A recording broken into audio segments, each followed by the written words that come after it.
এখন একটা ব্যাটারি লইতে পারবে আমার সন্দেহ হয়েছে দিকটা তার আটকায় সেটা আমি হাউসপুসটা খবর দিছি যে একটা ব্যাটারি লইছে চুরি করে তারা লইয়া জানান না। কিভাবে বুঝছেন যে সে চুরি করে জিনিসটা আনছে?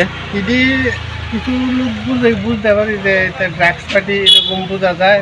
যদি আমরা অনেক সময় মাল লই আমরা রাখি না, কথা হেরা কইতেছে যে না রাখকে সেটা আপনারা আমরা খবর করেন, কথা আমরা এটা তদন্ত করবো। এখন পুলিশ এসে তার এখান থেকে লয়ে গেছে না? আপনার নাম? বলতার মজা। আমি জায়গাটার নাম কি? আচ্ছা মুজো দাঁড়িয়ে লাগছে না। চলে গেছিল এখানে? আমি ব্যাটারি পয়সা পুরান বেড়ে গেছে ওই তাই না কয় তুলাম নাম দিয়ে গেছি। নাম কি তোমার? আমার নাম সুমন। সুমন কিরা? সিং। সুমন সিং। বয়স কত? বয়স 30। লালচরা কত নম্বর ওয়ার্ড? এটা জানি না, আমি বাড়ি দলারি। লালচরা তেতিকা। এটা আমার শ্বশুর বাড়ি। ব্যাটারিটা কোন আনতে আনছো? হ্যাঁ ব্যাটারিটা কোন আনতে আনছো? ব্যাটারিটা ওই দিয়ে গেছে, আমি জানি না। তুই জানো? তোমার দিয়ে গেছে, তুমি জানো না? না আমার ব্যাগ আমার দিয়ে গেছে। ও বেচতাম। লাগতো না মানিকা ভাই।